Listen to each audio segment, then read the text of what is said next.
The first part of my plan was simple: information. I started asking casual questions, pretending to be interested in upcoming events. I spoke sweetly, as if eager to be involved, while inside I was taking mental notes: the date of the next family gathering, the guest list, the details she cared about most. She thought I was finally trying harder to fit in, but in truth, I was setting the stage. At night when my husband fell asleep, I would lie awake, imagining the look on her face when her perfect plans unraveled. I could see it so clearly: the shock, the cracks in her composure, the way her carefully built image would collapse. And I knew when that moment came, she would remember exactly why it happened. Are you enjoying this video? Because the deeper we go, the sharper the revenge becomes. This wasn't just about one dinner anymore. This was about reclaiming my dignity, proving that I wasn't someone they could simply push aside. I would show them that being excluded has consequences. And as the days passed, my plan started to take on a life of its own. Each detail sharpened. Each possibility grew clearer. I was no longer the outsider waiting to be included. I was the one holding the strings. The first move was almost ready, and when it landed, they would never look at me the same way again. The closer the next family gathering drew, the more deliberate my actions became. I knew they thought of me as background noise, always present, never essential. That belief was the very thing I would use against them. Because when someone underestimates you, they never see it coming when you turn the tables. The gathering was set for a Sunday evening, another of my mother-in-law's so-called traditions. She had been buzzing about it for weeks, fussing over details, making sure the menu was perfect, and ensuring every single guest knew just how important the evening was. For her, it wasn't about togetherness. It was about presentation. It was about controlling the narrative that her family was flawless, united, and unshakable. But appearances are fragile things, and I was ready to test just how fragile hers really was. I chose my moment carefully. The day before the event, I called a few relatives directly, ones I knew were closest to her. With my voice calm and measured, I explained that plans had changed. I told them that the dinner was cancelled, not postponed, not rescheduled, but completely called off. I didn't raise suspicion. Instead, I spoke as if I was simply passing along information I had been given. My tone was polite, almost apologetic, as though I too was disappointed by the sudden decision. The trick worked better than I imagined. The relatives, caught off guard, thanked me for letting them know. They didn't question it, because they believed I was merely the messenger. They assumed the decision had come from my mother-in-law herself. And why wouldn't they? To them, I was just the quiet daughter-in-law, always on the periphery, never bold enough to meddle. They never realized they were listening to the very hand pulling the strings. That night, I barely slept. I lay in bed, staring at the ceiling, imagining the chaos that would unfold when guests failed to arrive, when phones started buzzing with questions, when confusion turned into embarrassment. My lips curled into a small private smile. For once, I wasn't powerless. For once, they would feel the weight of being left in the dark. The following evening, I watched my husband dress again, ready for the gathering. He was clueless, humming softly just like before. My heart raced, but I remained composed. I wanted to see it unfold, to watch the perfection unravel. When he left, I waited. Hours ticked by, and then, finally my phone lit up with notifications. Messages from him, from relatives, all marked with confusion.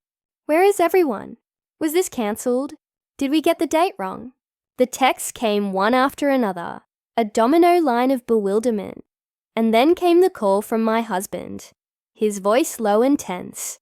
He said the restaurant was nearly empty. Only a handful of people had shown up, and his mother was furious and humiliated. She couldn't understand why half her guest list had suddenly decided not to come. She demanded answers, but no one had them. I could almost picture her face, tight with anger, her pride cracking under the weight of the embarrassment. To her, it wasn't just a failed dinner. It was a stain on her reputation, a reminder that even her carefully controlled world could slip through her fingers. And that was exactly the point. I didn't gloat. I didn't reveal myself. I sat quietly in my living room, sipping tea, while their perfect little world began to fracture. I had cancelled her dinner without lifting a single public finger. And the sweetest part? They had no idea it was me. Don't forget to subscribe for more stories like this, because this was only the first strike, and the revenge had just begun. When my husband came home later that night, his expression was stormy. He tried to explain the disaster, tried to make sense of it, but I simply listened, nodding with sympathy, my face calm. Inside, though, I felt something entirely different. Satisfaction. The balance had shifted. For the first time, I wasn't the one excluded. They were, and this was only the beginning. The fallout from the cancelled dinner lingered like smoke after a fire. For days, the family buzzed with confusion. Everyone had a theory, but no one had answers. Some relatives whispered that maybe my mother-in-law had overbooked the restaurant. Others wondered if she had simply forgotten to confirm. And through it all, she simmered with humiliation. Her pride had taken a blow. She had built her reputation on control, on perfect gatherings where everything looked effortless. Now that image was fractured, and she hated it. But humiliation is a powerful thing. It doesn't just hurt, it breeds suspicion. And soon, her sharp eyes began to search for someone to blame. I could feel her gaze shift toward me. Not openly, not yet, but there were subtle signs. A pause too long when she spoke to me. A smile that didn't reach her eyes. A tone just a little too clipped. She didn't have proof, but she had instinct. And instinct told her I had something to do with it. The irony, of course, was delicious. She had excluded me from her birthday dinner because she thought I was insignificant, someone whose absence wouldn't even be noticed. And now, here she was, suspecting me, fearing I had power she couldn't quite name. I played my part perfectly. Whenever the subject came up, I tilted my head, widened my eyes, and offered sympathy. That must have been so frustrating, I said, with just the right amount of concern. Inside, though, I savored every second. Her humiliation wasn't just satisfying, it was justice. But here's the thing about revenge. Once it begins, it rarely stops. The first act felt powerful, intoxicating even, but it also awakened something inside me, something sharper. I didn't just want her to feel the sting once. I wanted her to live with the knowledge that she could never truly control me again. And so, I began planning the next stage. This time, I wanted her suspicion to grow. I wanted her to question every detail, to feel the ground shift beneath her feet. Not enough to accuse me outright, but enough to unsettle her carefully curated world. I started with small things. A forgotten detail here, a misheard plan there. Whenever she gave instructions for the next gathering, I repeated them just slightly differently to another family member, planting confusion without drawing attention. When questions arose, I acted as though I was simply mistaken, apologetic but innocent. And each time, her eyes narrowed just a little more. Are you enjoying this video? Because this is where the revenge begins to twist deeper, where silence becomes my weapon, and where suspicion begins to eat at her pride. By the end of that month, the once flawless gatherings of my mother-in-law's kingdom were showing cracks. People arrived late, dishes were doubled or forgotten, and schedules slipped. Nothing catastrophic, not yet, but enough to make her anxious. Enough to chip away at the illusion of control she treasured so much. She still didn't know for sure, but she was beginning to realize something dangerous. I was no longer invisible, and soon, she would understand just how much damage invisibility can cause. when it decides to step out of the shadows. As the evening drew nearer, Michael's phone buzzed again. His mother sent another reminder, urging him to be there on time, stressing how important the dinner was for her. I could see the hesitation in his eyes, the tug of war between loyalty to his mother and fairness to me. He asked gently if I was certain about skipping the event, and I reminded him of the principle at stake. Respect isn't optional. It is the foundation of any relationship. Michael finally nodded, realizing that I wasn't asking for him to choose me over his family, but rather for his family to treat me as part of theirs. Without mutual respect, there could be no harmony. So, he typed a short, clear message to his mother. If my wife isn't invited, then neither am I. He hit send without hesitation.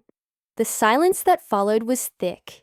I could almost feel the weight of that message, traveling through the air, landing with explosive force in his mother's hands. And sure enough, within minutes, she called, her voice sharp and demanding, her words echoing through the living room. Even though Michael had the phone pressed close to his ear, she insisted it was just a small oversight, claimed I was overreacting, and then tried to guilt him into showing up regardless. But Michael didn't waver. His voice was calm but firm, carrying the quiet strength of a man standing for what was right. He told her that if I wasn't welcome, then neither was he. And that was the end of it. As the clock ticked past the time the dinner was supposed to begin, I sat on the couch, waiting for the inevitable fallout. My phone remained quiet, but Michael's buzzed relentlessly. Missed calls, angry texts, even a few messages from his siblings who had clearly been dragged into the storm. They accused me of causing drama, of ruining their mother's big night. But deep down, I knew this wasn't my doing. It was theirs. They had drawn the line by excluding me. I had only chosen not to be walked over. Later that night, Michael showed me a final message from his sister. She wrote that their mother had broken down crying at the restaurant, embarrassed in front of friends because her eldest son didn't show up. It was exactly the kind of guilt-laden narrative I had expected. But instead of feeling crushed, I felt oddly calm. For the first time, they were beginning to realize that their actions had consequences. Are you enjoying this story so far? That night, Michael and I shared a quiet dinner at home. There was no fancy restaurant, no long speeches or forced smiles, just the two of us, side by side, in our own little world. And in that simplicity, there was peace. But beneath the peace, there was also resolve. Because this wasn't the end. His family thought I was fragile, that I would crumble under their cold shoulders and pointed remarks. But they had no idea just how patient I could be, or how sharp my revenge would become when the time was right. As I cleared the table and blew out the candle that lit our quiet dinner, I whispered to myself, they wanted me out of the picture. They won't know what hit them when I finally step into the center of it. The night ended in silence, but it was the kind of silence that comes before a storm. And little did they know, I was already planning the next move. And that's when I realized the sweetest revenge would not just be to make them regret excluding me, but to make them wish they had never underestimated me in the first place. The seeds of revenge had been planted, and soon they would bloom into something unforgettable. The storm was gathering, but how would I strike back, and when? The answer was closer than anyone expected. The days after the birthday dinner passed in uneasy quiet. Michael and I went about our routine, but the air around us was heavy, filled with the weight of unspoken words. His family's silence was not peace. It was the silence of judgment, a waiting game where they expected me to break first and come crawling back with apologies. But I had no intention of apologizing. I knew them well enough by now. They thrived on control, especially his mother. She had always positioned herself at the center of everything, dictating traditions, decisions, and even emotions. By refusing to attend her dinner, by pulling Michael away from it, I had fractured that control. and that wound to her pride was something she would never forgive lightly. But I wasn't shaken. Instead, I used the quiet to sharpen my thoughts, to decide what my next step should be. Revenge, I realized, wasn't about screaming the loudest or striking the hardest. It was about patience, timing, and precision. They had excluded me to show me my place. So, I decided I would take away the very thing they valued most, their image of superiority, their illusion of being untouchable. Don't forget to subscribe for more stories like this. The opportunity came sooner than I expected. A week later, Michael received a message in the family group chat about an upcoming anniversary party for his parents. It was meant to be a grand gathering, with extended relatives, friends, and even some of his father's business associates attending. It was bigger, more public, and far more important than the birthday dinner had ever been. And that's when it hit me. This was the perfect stage. I remember sitting quietly on the sofa while Michael read the message aloud. They didn't mention me, of course. Once again, it was worded as though he was the only one being invited. But this time I smiled, because this wasn't just another slight. This was an opening.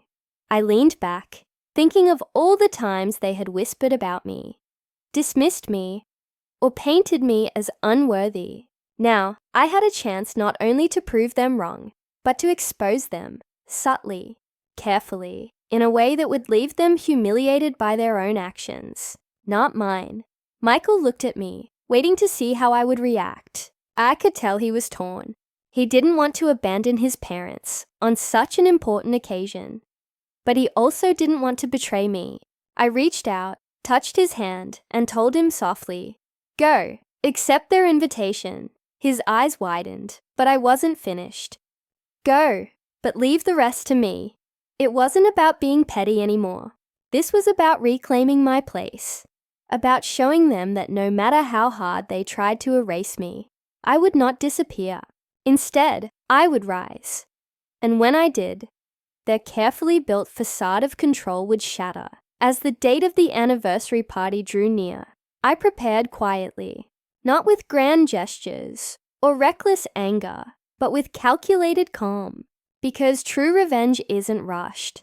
It's served at the exact moment when your enemies believe they've won. And that moment was approaching fast. Where are you watching from? Comment your country below. That night, as I lay in bed, staring at the ceiling while Michael slept beside me, I felt a fire burning within me. I wasn't just fighting for myself anymore. I was fighting for respect, for dignity, for every woman who had been told to stay silent while others trampled over her.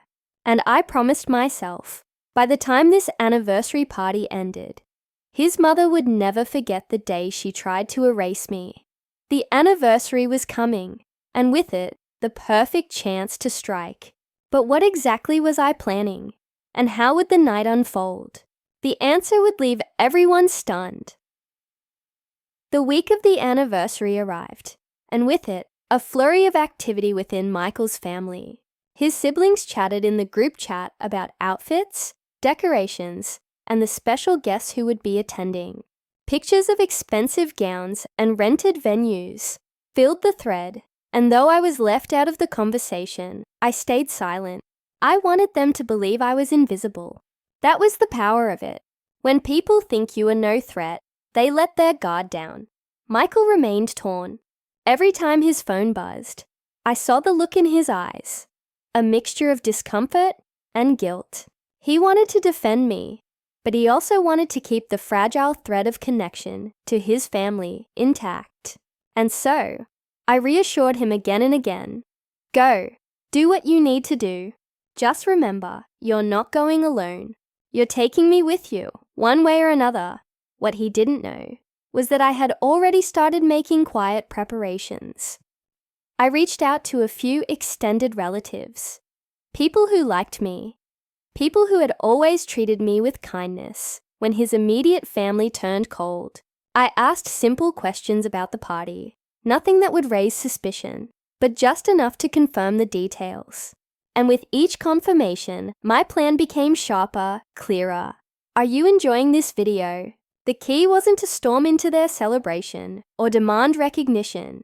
No, that would only play into their hands. The key was to let the truth speak louder than I ever could. And the truth was simple. Michael and I were a unit. We were married. His life wasn't complete without me in it. By excluding me, they weren't just disrespecting me. They were disrespecting their own son. The day of the party came. Michael dressed in a crisp suit, his face tense as he adjusted his tie. He asked me one last time if I was sure about letting him go without me. I smiled softly and told him I was sure. He hugged me tightly before leaving, unaware that my own steps toward the night were already in motion. When he arrived, I stayed back, waiting. The messages started flooding my phone soon after. The relatives I had spoken to earlier were already updating me. They told me how grand the venue looked, how the decorations sparkled under the chandeliers, how his parents were walking around like royalty, basking in the attention of their guests. His mother looked radiant in her designer dress, her pride swelling with every compliment. But beneath the glamour, tension was brewing. People were whispering, quietly wondering why Michael had come alone. Guests noticed the empty space at his side, the absence of the woman who should have been there. And soon, the questions started reaching his parents. Where is she? Why isn't your daughter-in-law here? That was the first crack in their facade. They hadn't prepared for that. And then, at just the right moment, one of the relatives I trusted spoke up loudly enough for others to hear. It's strange, isn't it, to celebrate such a grand occasion, but exclude family, especially the daughter-in-law. What does that say about unity? The words rippled through the crowd like a stone dropped in still water. Suddenly, the whispers weren't whispers anymore. People were talking, judging, questioning. His parents, especially his mother, scrambled to cover it up, laughing nervously, muttering excuses about me being busy or unwell. But the damage was already done. Their perfect image of harmony and respect was cracking under the weight of public scrutiny. Don't forget to subscribe for more stories like this. And just when I knew their discomfort had reached its peak, I made my move. Quietly without announcement, I walked into the venue. I had chosen a simple yet elegant dress. Nothing flashy, but enough to command quiet attention. The room fell silent as I entered. Heads turned, eyes widened, and even Michael froze in disbelief before breaking into a relieved smile. I didn't need to say a word. My presence alone was enough. Their exclusion, their dismissal, their attempt to erase me, it was all undone in that single moment. Guests saw the truth with their own eyes. I wasn't an outsider. I was Michael's wife, his equal, his partner, and no matter how hard they tried, his family couldn't erase me from the picture. I walked gracefully to Michael's side, and he instinctively held out his arm for me to take. Together, we stood united in the center of the room. His mother's smile faltered, her face paling, as she realized the control she had tried to maintain was slipping away in front of everyone she had hoped to impress. The night wasn't hers anymore. It was mine. The anniversary party had only just begun, but the true fireworks were yet to come. What I did next ensured that my revenge would be remembered forever. The silence that followed my entrance was almost deafening. For a moment, it felt as if the entire room had frozen in place. The glittering chandeliers, the clinking glasses, the muted background music. All of it seemed to pause as every eye fixed on me. And in that silence, I felt the power shift. Michael's grip on my arm was steady, strong, almost protective, but I could also feel his relief. His posture straightened, as if my presence had restored his confidence. He no longer looked like a man torn between his wife and his family. He looked like a man standing proudly with the woman he had chosen. Across the room, his mother's smile cracked, replaced by a look she couldn't disguise. It wasn't just surprise, it was fear. Fear of judgment, fear of exposure, fear of losing the flawless image she had tried so hard to maintain. She had wanted to erase me, to keep me invisible. And now, in front of her guests, I was the most visible person in the room. Are you enjoying this video? I didn't speak. I didn't need to. My silence said more than words ever could. Guests began approaching us, offering polite greetings, commenting on how lovely it was to see us together. A few even whispered subtle jabs. We were wondering where you were, their tone laced with curiosity and a hint of reproach directed at his parents. Every smile I received, every kind word, was another blow to the carefully crafted narrative his family had spun. They wanted people to think I was distant, uninterested, unworthy of being included. But here I was, present, poised, and undeniably part of Michael's life. His siblings avoided my eyes, their forced laughter louder than necessary, as they tried to keep up appearances. His father looked tense, glancing repeatedly at his wife, as if silently urging her to pull herself together. But there was no salvaging the moment.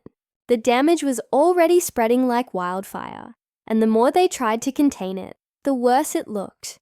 Where are you watching from? Comment your country below.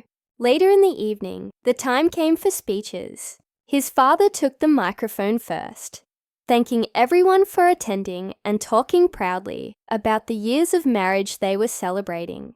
It was warm, rehearsed, polished. But when his mother stepped forward, her hands trembled ever so slightly.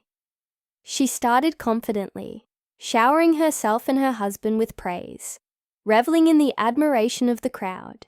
But when she turned toward Michael, her words stumbled. She mentioned him, his siblings, their successes, and then there was the pause. That painful, deliberate pause, when she should have said my name. She hesitated, her lips pressed tight, and in that pause the truth was exposed to everyone. The guests shifted uncomfortably. They noticed. They always noticed, and I stood silently at Michael's side, my expression calm, but unyielding, allowing the tension to do my work for me. By the time the applause ended, it was clear. Her attempt to exclude me had backfired. Instead of diminishing me, she had diminished herself. Instead of elevating her image, she had tarnished it. But I wasn't done yet. I had one final step to take that would seal this night in their memories forever. And it wouldn't come from anger or confrontation. It would come from grace, because sometimes the sweetest revenge isn't in striking back. It's in rising so far above that they choke on their own bitterness. But what exactly did I do to leave them speechless? The answer came in the final act of the evening. As the applause faded from his mother's awkward speech, I felt the perfect moment approaching. The atmosphere in the room was heavy with unspoken tension, guests whispering, eyes flicking toward me, and his mother trying desperately to mask the cracks in her carefully polished facade. That's when the host for the evening, a distant relative, took the microphone to invite anyone close to the family to share a few words. One by one, people stood, offering kind remarks about love, longevity, and family values. Each speech added warmth to the room, and I could sense the anticipation building. Eventually, a guest turned to me with an encouraging smile. "Would you like to say something?" I hadn't planned to, but the opportunity was too perfect to ignore. I stood gracefully, my heart steady, my steps deliberate as I walked to the center of the room. The microphone felt cool in my hand, but I didn't let nerves take hold. I looked around at the crowd, faces filled with curiosity, some with surprise, others with admiration, and finally I began. I kept my words simple, sincere, and impossible to twist. I spoke about love, about the power of unity, about how true family is not defined by control or exclusion, but by the strength of standing together. I praised Michael for his loyalty, for his ability to bridge worlds, for never letting me feel alone. And then, gently, without ever raising my voice, I acknowledged the truth. Marriage doesn't just join two people. It joins families. Respect, kindness, and acceptance are what hold that bond together. Don't forget to subscribe for more stories like this. The room went still. My words weren't harsh, but they cut deeper than any insult ever could. Guests shifted in their seats, eyes darting toward Michael's mother. She sat frozen, her smile tight, her hands clenched in her lap. Everyone understood who my words were meant for. But because I never named her, no one could accuse me of being cruel. Instead, I appeared gracious, dignified, while she looked small in comparison. The applause that followed wasn't just polite. It was genuine, strong and long. Michael's hand found mine as I returned to his side. His eyes filled with pride, and in that moment, I knew my revenge was complete. I hadn't just reclaimed my place, I had elevated it. They couldn't erase me now, not after I had stood in front of their entire circle of family and friends and earned their respect. Are you enjoying this video? For the rest of the evening, the shift was undeniable. Guests approached me warmly, asking questions, complimenting me, including me in conversations. Even those who had once sided quietly with his family found themselves gravitating toward me. I was no longer the outsider. They had seen me, heard me, and embraced me. Meanwhile, his mother sat stiffly, watching everything unravel around her. Her perfect night had slipped out of her hands, and there was nothing she could do to salvage it. Every smile directed at me, every word of praise I received, was another reminder that she had lost. When the evening ended, I left the venue with Michael at my side, my head held high. I didn't need to raise my voice. I didn't need to fight.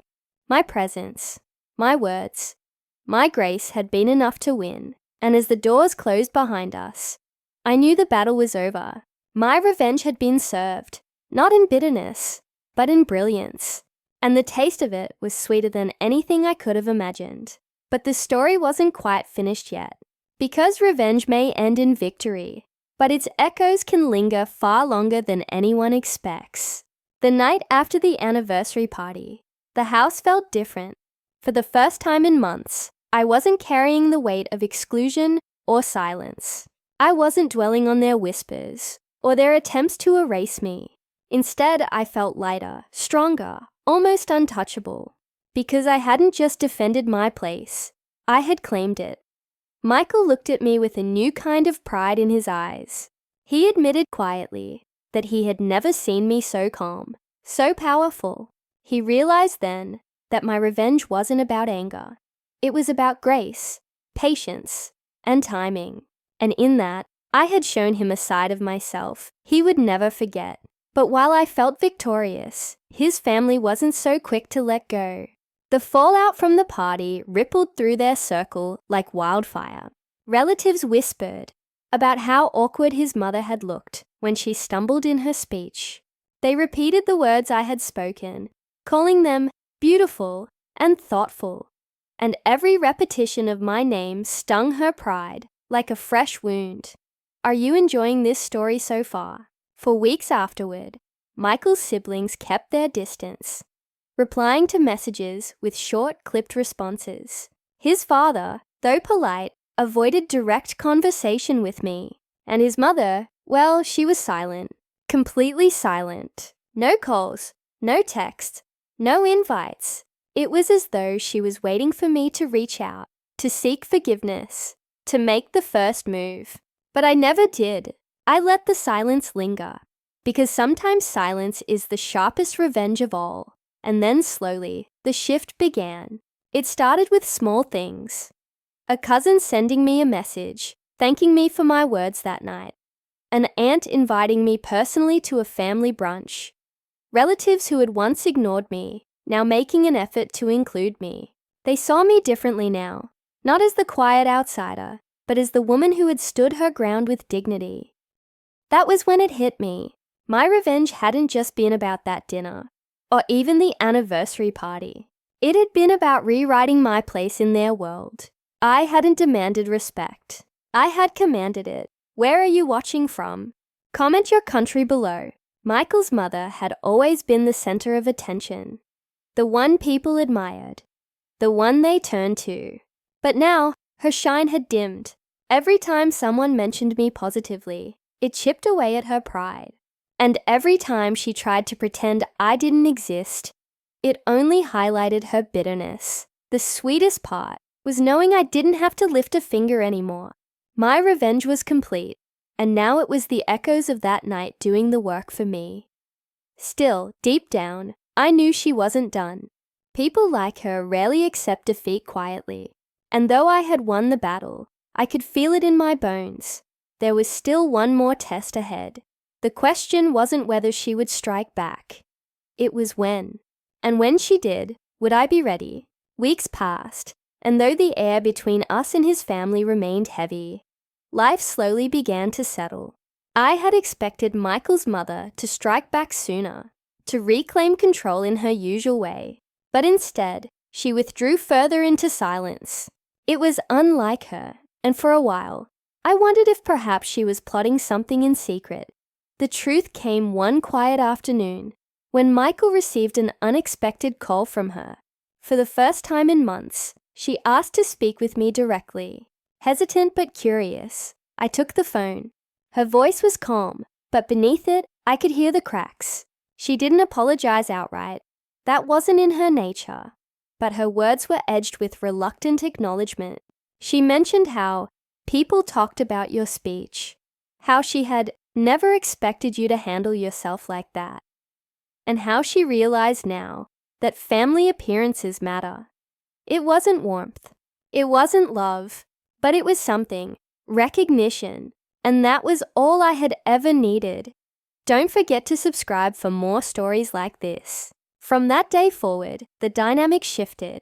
Invitations began to arrive again, this time addressed to both Michael and me. At first, I declined, letting her sit with the silence of my absence. But eventually, I agreed to attend one, and when I walked into that gathering, I noticed the change immediately. People who once overlooked me now greeted me warmly. His siblings spoke with forced politeness. His father nodded respectfully, and his mother, though her smile was tight, introduced me properly, something she had never done before. That was when I knew I had won. My revenge wasn't about hurting her. It was about making her see me. And in that, I had succeeded. Are you enjoying this video? Looking back, I realized that revenge isn't always about destruction. Sometimes, the sweetest revenge is to rise so high above the pettiness of others that they are forced to look up to you. By choosing dignity over anger, patience over impulse, I had rewritten the story they tried to write for me. They wanted me invisible. Instead, I became unforgettable. And though Michael's mother would never admit defeat, the truth was written on her face every time someone mentioned me with admiration. She had lost, not because I fought harder, but because I refused to play her game.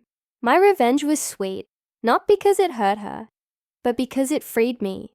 It proved that respect can't be demanded by force, nor denied by silence. It must be earned, and I had earned it in front of everyone who mattered. That night, as I lay beside Michael, I felt a deep sense of peace. The storm had passed, and in its aftermath, I stood stronger than ever. No longer the excluded outsider, but the woman who had turned humiliation into triumph. And that was how my story ended. A birthday dinner cancelled, an anniversary transformed, and a lesson learned. Never underestimate the quiet ones. Because when the time comes, their revenge can be sweeter than anyone could imagine. Welcome back to Revenge Empire. Tonight's story is one of quiet hurt, simmering pride, and a revenge that wasn't about cruelty so much as reclaiming dignity. It's a tale many of you will recognize in the ache of being left out, the slow burn of being invisible in your own family-in-law, and the clever, unforgiving clarity that comes when someone decides they have had enough. Are you enjoying this video? If so, make sure to show some love. Don't forget to subscribe for more stories like this. When you marry into a family, you expect warmth, acceptance, and maybe even the joy of becoming part of something larger than yourself. I had that hope. I thought love extended beyond just two people. It stretched out, weaving me into a bigger circle, one that would eventually feel like home. For a while, I truly believed I belonged. But belonging is fragile. It can fracture without warning. And mine began to fracture on the very night I realized I was not welcome at my own mother-in-law's birthday dinner. It started with a simple text message, one that looked harmless on the surface. My sister-in-law had sent it, casual and short. She said they were planning something just for close family. A dinner, a small gathering, nothing elaborate. Her tone seemed almost kind, like she was protecting me from an obligation. But I knew better. Behind those words was something sharp, something dismissive. At first I tried to brush it off. After all, maybe close family simply meant her children and grandchildren. Maybe it wasn't meant to exclude me. But the ache in my chest told me the truth. I wasn't considered close. Not really. I was still the outsider. Even after all the dinners I had attended, all the times I had tried to prove myself, all the smiles I had forced, when the air felt thick with judgment. My husband didn't seem to notice. When I asked him about it, he simply shrugged and said, "That's how they do things sometimes." His voice was gentle, almost apologetic, but his words carried the weight of resignation. He didn't fight it, didn't push back. To him, it was just another family tradition. To me, it was rejection. The more I thought about it, the worse it felt. I could already picture them gathered around the table, raising glasses, laughing, taking photos they would later post with captions like family time. And in those photos, there would be a space where I should have been, but wasn't. My absence wouldn't even be mentioned. It would be as though I had never existed. Exclusion hurts in a way that's hard to explain. It's not loud. It doesn't come with yelling or slamming doors. It's quiet. It's the silence after the invitation that never comes. It's the pause in conversation when you walk into a room. It's the smile that doesn't quite reach their eyes. That's what I felt that week, the weight of silence. But here's the thing about being excluded.